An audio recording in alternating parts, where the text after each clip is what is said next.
quick video on 14.2, which is a 6-mark written part of the question in section B.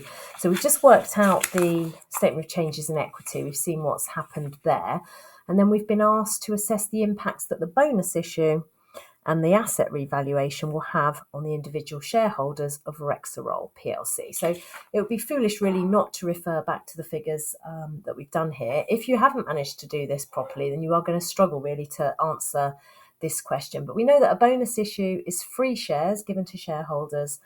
It doesn't have any impact on the overall value of the company. So all that happens is that we give shareholders, in this case, 2/5, so 2 free shares for every 5 they currently own. So that means that their shareholding will increase by 40%. So 2/5 is 40% extra shares, which the shareholders will be able to sell. But the market value of each share will go down. So the market value of each share is going to be reduced. That's because the company, after a bonus issue, is still worth exactly the same amount. We've added to the share capital, but we've taken out of the other reserves. So the value of the company has not changed at all. Whereas with the rights issue, obviously people are buying shares, so the value of the company does increase. And with the revaluation, the value of the company does increase. So the impact to a shareholder of the bonus issue, yes, they'll have 40% more shares and they'll be able to sell those, but actually the value per share will be lower. It'll be diluted. So overall, they're not going to be any better off. Their investment in the company is still going to be the same value as it was before. And then the dividends per share. So some people might argue that, well, they get more dividends, they've got more shares. But to be honest, the dividend per share, the amount that the company can afford to pay, is also going to be diluted. So we've now got more shares to effectively share the same amount of profit amongst. So unless the company is anticipating some major growth, the level of dividends isn't likely to be that much higher. So in fact, that will go down, the value of the dividend per share. So overall, in the short term, the shareholders aren't really going to be any better off as a result of the bonus issue.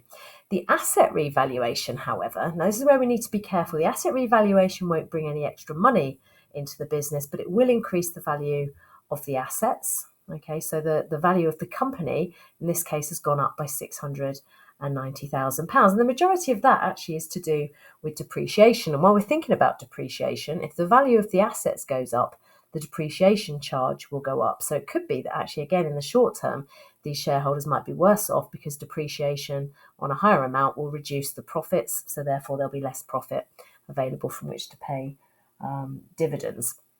So what we need to know about the revaluation reserve as well is this is not a cash reserve, so it's not going to provide the company with extra funds that it can invest elsewhere, but it will make the company look healthier. Remember, it's just a book adjustment. We're debiting the value of the assets, crediting the revaluation reserve.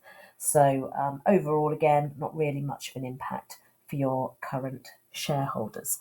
Okay, so I'm just going to have a quick look, or show you the mark scheme and how it works. So remember that with the 6-mark questions, you're trying to get up the scale. So if you don't write anything worthy of credit, it's 0. Remember that we've got 2 things to discuss here. So we're trying to earn 3 marks for each of them. And to get up to level 3, we have to make sure that our judgments are fully supported by a wide range of evidence. There's a clear and balanced analysis of data, information, issues provided that shows a logical chain of reasoning. So we state the basics, we link that information to the question, the scenario that we've been given, and we bring in our wider knowledge. So some suggestions here. We're looking for 2 marks, so 1 mark per piece for AO2, which is your basic application. The analysis and evaluation is going to be worth 4 marks or 2 marks for each thing. So 2 marks for the bonus issue, 2 marks for the revaluation.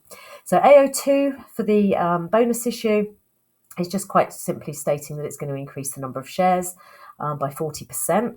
But the impact of it, so saying that the shareholders will have 40% more shares and what they can do with them, they can sell them on the open market, but that the value of their investment in the company remains the same. So nobody owns any more shares in relation to each other, so the proportional ownership of the company is going to remain unchanged.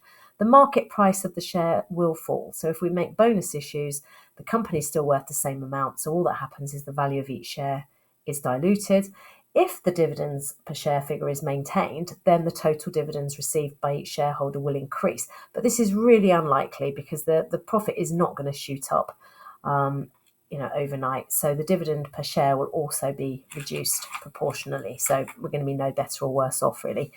In terms of the asset revaluation impact, so valuing the assets increases the value of them, and so the investment in the company increases. The overall worth of the company will increase. So if we were looking at the total column here, we would have an increase of 690,000 in respect of that revaluation.